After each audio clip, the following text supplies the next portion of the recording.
Now, live from Whitney Media, 1460 WVOX, the Greenberg Report with Greenberg Town Supervisor Paul Feiner. You can join in the conversation at 914-636-0110. Now on 1460 WVOX, here's Greenberg Town Supervisor Paul Feiner. Good morning. Good morning, Westchester. I'm Paul Feiner, and I'm the Greenberg Town Supervisor.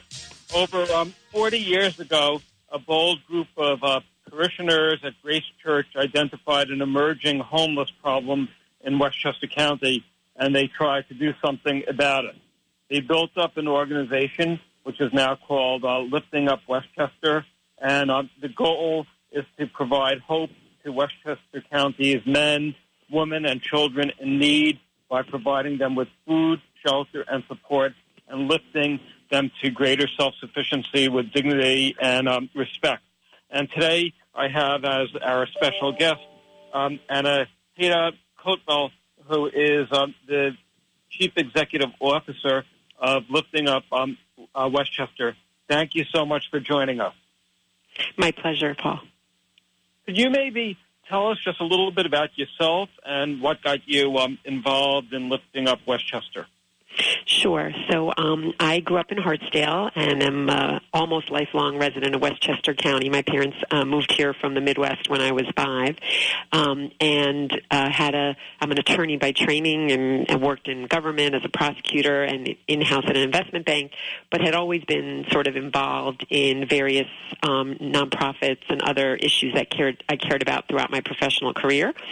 Homelessness is certainly something that had always struck me as sort of out of place in the United States, given our resources and our values. And when my children went off to college, I just thought I would like to work permanently in the space. So I joined a nonprofit in Stamford, Connecticut, actually, where my business job had been to work exclusively on homelessness issues. And when the opportunity came to be the CEO at Lifting Up Westchester, was very happy to do that work closer to home. Great, and I read your bio that you graduated Harvard Law School, so I definitely won't argue with you. But could you maybe tell us, is homelessness a bigger problem now than it's been? I remember when I was a county legislator, it was a massive problem, and at that point, every hotel, including the Hiltons and all the luxury hotels in Westchester, were used as a homeless shelter.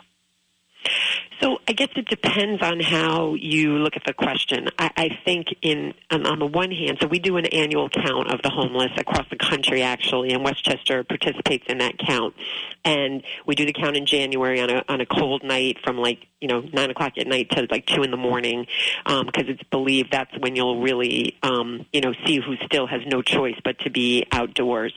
In general, in those counts, the number of unsheltered homeless people in Westchester County is relatively modest, less than 100 people, over the last decade.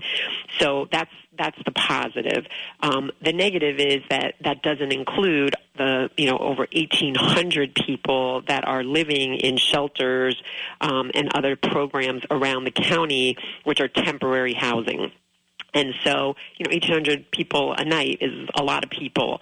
And the quality of that life, as you can imagine, living in a shelter isn't what we want for them. So the real challenge for us is I think Westchester's done a really good job about getting people off the streets into shelters. I think we still have a lot of work to do in getting people out of shelters into permanent housing. And as you know, that means we need to find affordable units. We need to make sure they have support so that they're successful in their own housing. And that's, I think, where the challenge is, and that's where Lifting Up Westchester is really focusing. I know when Rob Astorino was county executive, they shut down the West Health facility in Greenberg. That was a homeless transitional housing shelter that provided not only shelter but services. Do you think that was a mistake for the county to close down West Health? We're going to have a break, and then we'll be right. This is the longest break. We'll be back in about 4 or 5 minutes. And Thank you. We'll be talking about lifting up Westchester and homelessness. I'm Paul.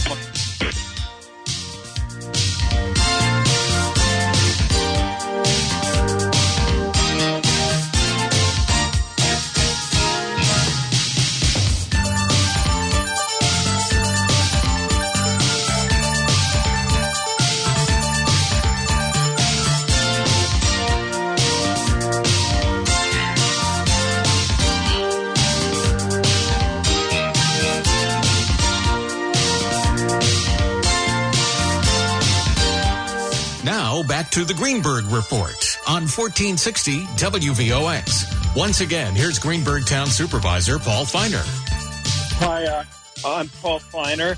I'm the Greenberg Town Supervisor, and my guest is Anahaita Kotval, who is the CEO of Lifting Up Westchester. And right before the break, we were talking about, did the county make a mistake by shutting down the West Health facilities and the transitional housing? So I wasn't in Westchester, working in Westchester when that happened, so I'm not an expert on the specifics of what the reasoning was. I can say in general, those of us in the supportive services field are always concerned when any real estate is lost because it is so difficult to find beds for people that need housing. I will also say, though, that transitional housing, which is basically the concept, that a shelter is supposed to be for short-term stays of 0 to 120 days. Transitional housing was designed for people who need more time to be able to live efficiently and independently, and can last from 6 months to 24 months. There has been a national movement against or away from transitional housing because it's viewed to be a very expensive way of providing services, and there is now a greater move to getting people straight from shelter into their own homes and trying to provide them services in those homes. And I think that's generally viewed to be more cost-effective and also better for the clients.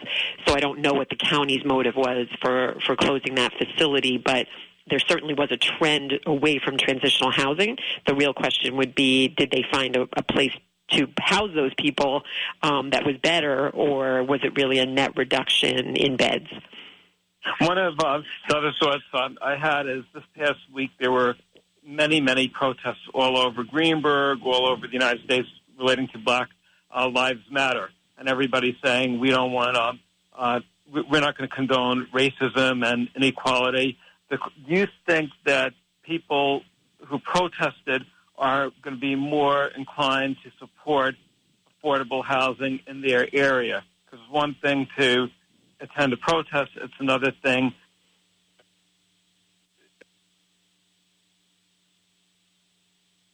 Me?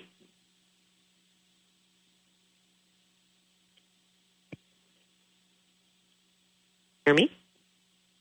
Yeah, I could hear you. Okay, sorry, you just broke up there for a minute.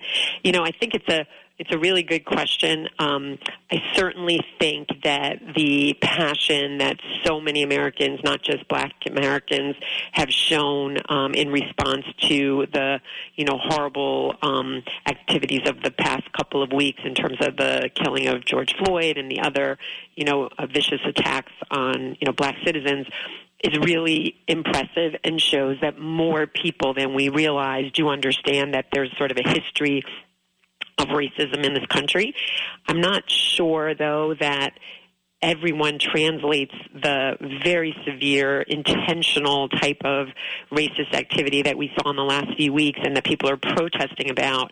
I'm not sure everyone translates that to the more subtle racism that exists in our housing policy, in our schools, in our zoning. So I would like to think that this will start a discussion about those things, which are not directly related to seeing someone lose their life on television, but do dramatically affect the lives of our African-American clients. But I'm not sure I see a direct line from one to the other, but maybe the starting of a conversation which allows people like us who are good people who may not think that we did anything personally to, make it so that housing is not available, particularly for Black and brown communities, but to recognize that our society has done that and we have a role to play in reversing that. And I know Greenberg, we have a requirement that 10% of all multifamily housing has to be, affordable. But, again, every time we propose affordable housing anywhere, there's always an outcry, and very, very difficult over the years. Could you tell us about some of the services that Lifting Up Westchester provides? Sure. So we do four main things. The first is what I kind of call emergency services. So we run a very large soup kitchen in downtown White Plains. and we run a men's shelter and a women's shelter. And that's so that, anyone who's hungry or anyone who's homeless has a place to go immediately to, have a place to sleep and something to eat. But that, to us, is sort of the entry point. The goal is really to get people into a situation where they don't need to get their meals at a soup kitchen and they don't need to live in a shelter. And so we have a very robust housing program that's really focused on placing people into permanent housing, in our case, usually a single room that they rent somewhere or an apartment, and then providing them with ongoing case management so that as they encounter difficulties, whatever the challenges may have been that led to them becoming homeless, that there's someone to help them navigate those things. And we have about 300 people living all over Westchester County in apartments with some kind of support from us, both financial and case management support. And I would just note that 95% of those people have been stably housed for over 5 years. So the notion that I think some have that, folks who are homeless can't function effectively out in the quote-unquote real world, I don't think that's true. I think we've proven that with the right support, they absolutely can have, quality lives with dignity. So that's housing. Recently, we've also expanded that housing program to include an employment component where we're trying to help our clients find employment, whether it's part-time employment or entry-level employment, because not only do we feel that it's really important for people's psychological and physical health to have something to do every day and to feel like they're productive members of society, but as government comes under increasing budget pressures, it's not realistic that people can survive on just any public assistance or benefits that they're getting. So we recently, about a year ago, invested in 2 employment counselors, and they're working with folks in our shelters and in our housing programs to get that first job, whether it's part-time or full-time, to figure out what their skills are, to see what kinds of training or classes are available, and to really help them navigate the interview process and even support them once they get those jobs. So, let's take another break. Yeah, please. What's the organization?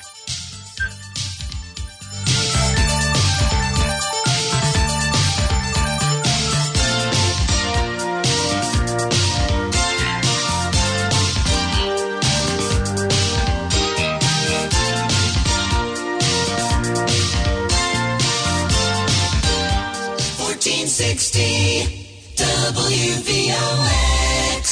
Now back to the Greenberg Report on 1460 WVOX. Once again, here's Greenberg Town Supervisor Paul Feiner. Hi, this is Paul Feiner. I'm the Town Supervisor, and we're talking with the Chief Executive Officer of Lifting Up Westchester, and I held it Kotval. And we have a call from a resident who has a question about Lifting Up Westchester. Great. Yes, hello. Can you hear me? Yes, I can. Yep. Yes, thank you. I'm sorry. I forgot your name, ma'am. If you wouldn't mind telling me. That's okay. First name is Anahaita, and it's complicated. Hi. The reason I'm asking, I was trying to assist somebody who lives in New Rochelle, and I don't want to get into their own personal issues, but they've had various,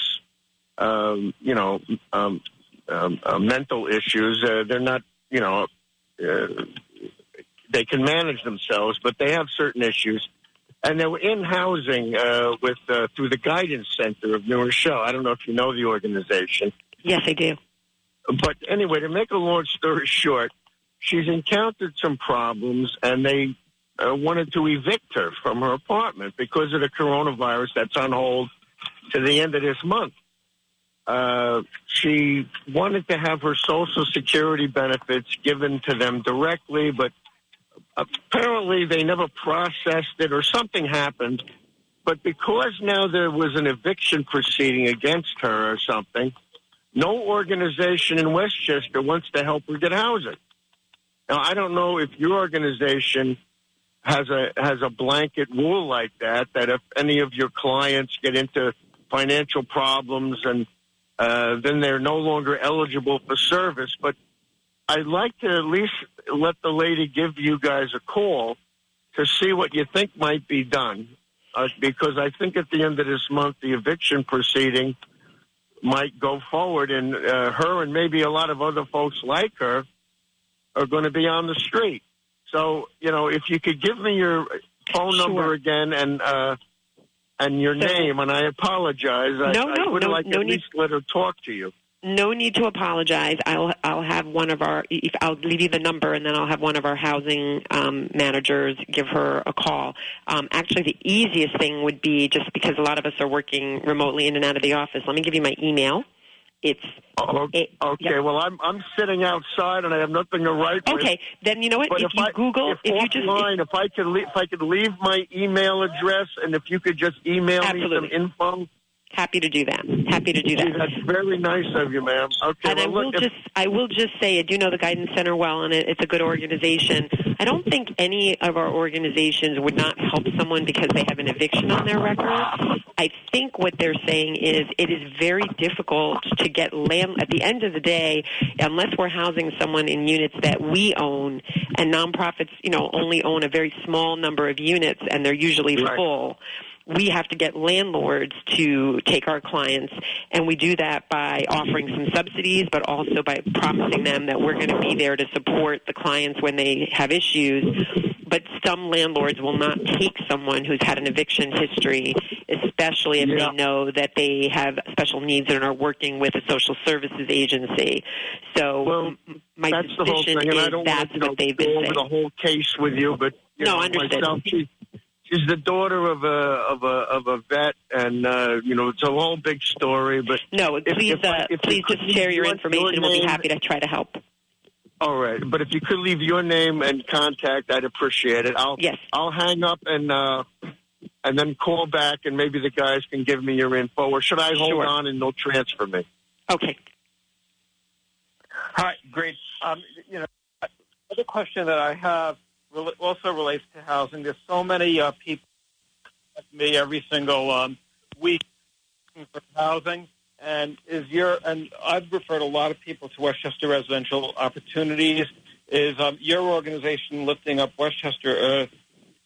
Would we have a better shot at helping people succeed? Honestly, not necessarily, because the programs that we're offering are, government programs with specific subsidies and specific eligibility requirements, and most of them are full. But most of our housing, we actually coordinate who gets prioritized with the rest of the county. So for some of your listeners may be familiar with something called the Continuum of Care, which is a group of housing providers in Westchester that have created a network to assess people who need housing and identify who gets priority based on the need. And so to get into one of our programs, you actually have to go through that central process and be on the wait list, and we take them in order of priority on the wait list. So it's not like if you call me and we do have a vacancy, which happens somewhat rarely, I can just give that spot. So Westchester Residential Opportunities is a great resource for people who don't qualify because they have a particular disability, and otherwise I think contacting the Continuum of Care Coordinated Entry program to get yourself on a list is also a really good strategy. So it's sort of like getting into Harvard.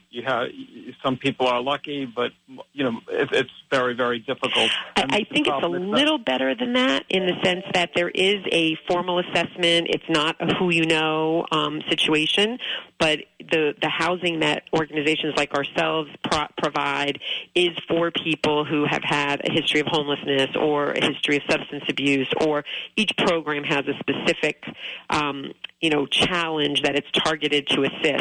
Some are for domestic violence victims, some are for folks with HIV/AIDS.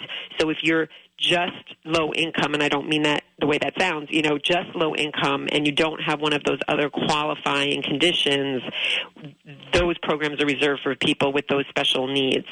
So for people, and there are many of them in Westchester who just can't find affordable housing, that's where Westchester Residential Opportunities or some of the other housing agencies are a better fit than something like Lifting Up Westchester.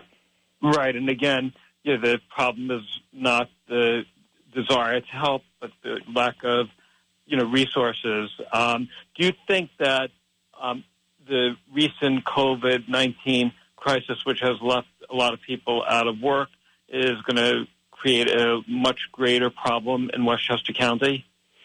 I'm worried that it is, yes. I mean, again, as I'm sure you know, Paul, we have 1 million residents in Westchester County, and about 150,000 of them live at or below the poverty line. And so, all of those people are struggling every day to make it. As people lose their jobs, the worry is when they can no longer continue to make their household budgets work, what happens and how many of them become homeless. We've already seen a huge increase in people accessing food pantries, and we have not yet seen a huge increase in people coming into shelters. But my worry is if this continues for, longer, we will start to see, folks not being able to make rent, and there could be an increase in shelters. But keeping our fingers crossed. But yes, that's been the experience in previous economic crises. Is food stamps, has that been cut, the amount of dollars people could get? I don't believe so. And I haven't because that could be something, another service that some people sort of overlook if they're struggling. But I'm amazed at the lines at the food pantries. We have a couple, in Greenburgh, and they're just gigantic lines. Well, I think the challenge has always been that food stamps obviously is a very important program, but that most people by the last week of the month have more than used up their food stamps money. So you do see a huge increase in people coming to soup kitchens and food pantries in the last week of the month. And again, one would assume with people losing income that only gets worse, as a result of this crisis. I think the concern for nonprofits down the road is as governments have, burdens on their tax revenues and all the other costs of managing the COVID crisis, what happens to the long-term budgets for service providers? So, we're facing growing need, and then there's a risk that, will there be funding for our ongoing services? So, again, I think the future is a little bit scary and unknown at the moment, but for now, we're holding steady and seem to be managing the need. Do you have one more break?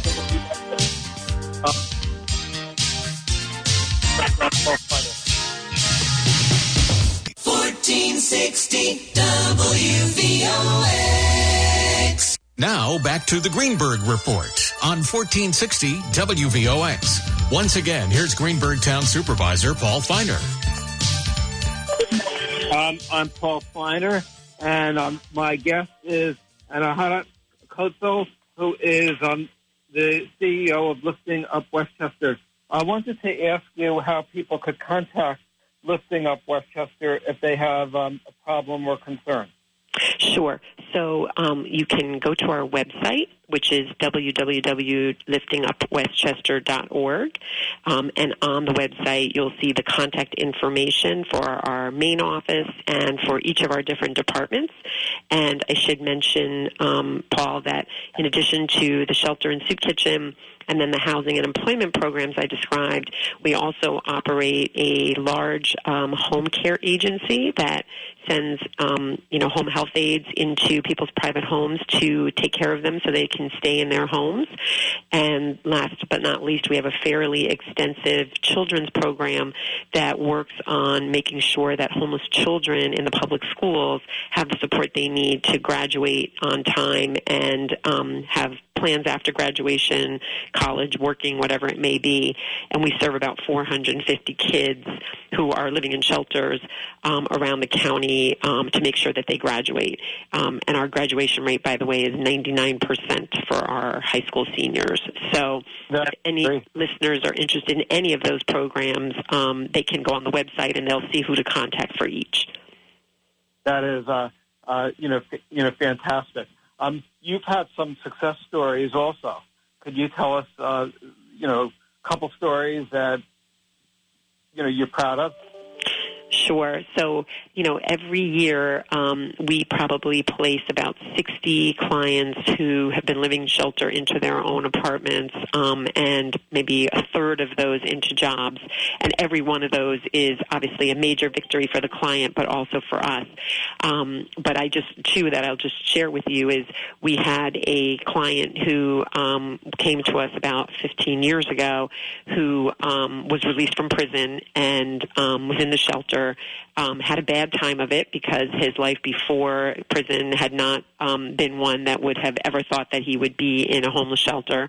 He worked with our director at the time who really, tried to get him to change his attitude and realize how fortunate he was to not still be in prison, and ended up taking a culinary certification class with the encouragement of our staff, and is now the head chef at a local restaurant chain, reunited and supporting his daughter, and comes every week to make meals for the men in the shelter.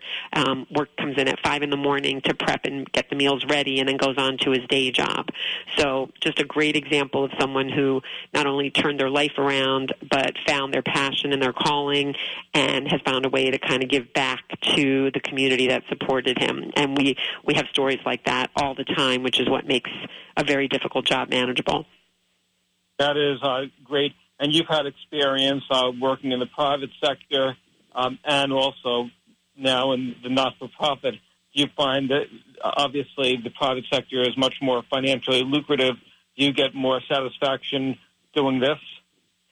I've loved every job I've had, but the beauty about this job is that whatever you do well or badly is right in front of you in people that you directly see an impact.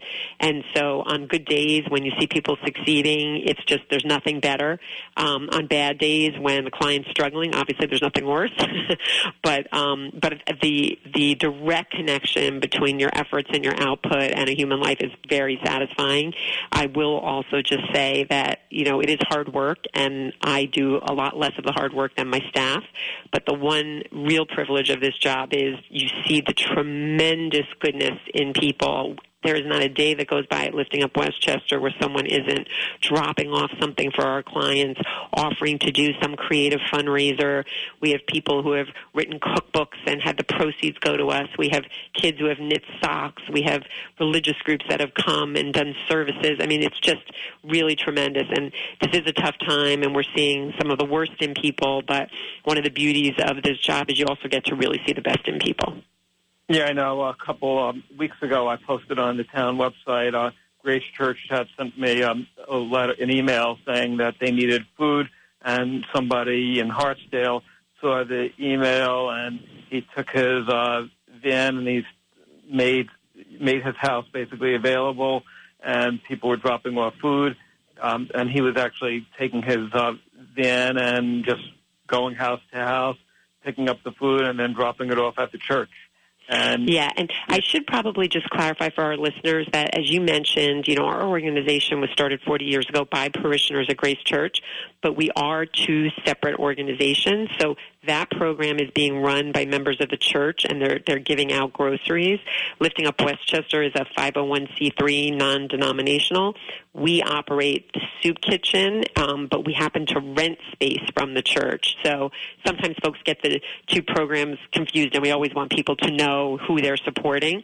But we obviously have a very close relationship with the church, and as I said, rent space from them for both our soup kitchen and our women's shelter. But that program you specifically mentioned is just something the parishioners are doing to help some of their church members who have been struggling because of COVID.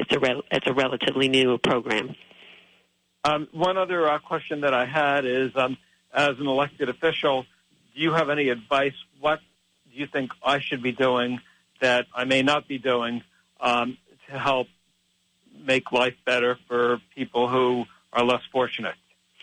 It's a wonderful question, and thank you for asking. I can't say what you specifically have or haven't been doing, but I think the issue you referred to earlier, which is the only way to address these issues is to have integrated communities. And when I say integrated, I don't mean black and white in this context, although that's true also, but I really mean socioeconomically integrated.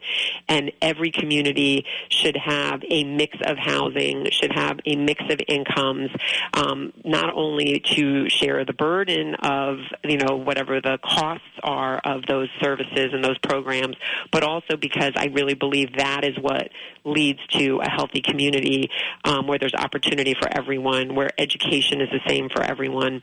And as you said, a policy that says 10% of everything built should go to affordable housing accomplishes that in a much healthier way than having one building in a town where everybody living there is poor and where all the neighbors around it are fighting to sort of kick out that building because that building they feel will be attracting the wrong element or have bad behaviors.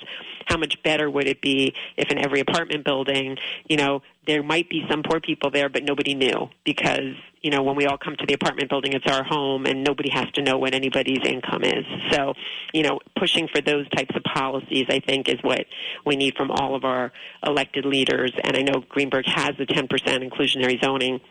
It would be great if the rest of the county did as well. And also, for long-term care, a lot of the assisted living facilities, it's over $100,000 a year to live there, and it's not affordable. And I think those people the seniors who are older, if they're poor, we need to provide them with a way to live out their remaining years with dignity. And absolutely. Comfort. And one of the things that we're looking at the town is requiring new assisted living facilities to actually pay a certain amount that could go into a fund that could be used to subsidize these costs. We're ran out of time. I just want to thank you very much. And thank you for having me. To have you in Westchester providing this very important service. I'm Paul Feiner. Thank you. Stay safe and well. Thanks. Bye-bye.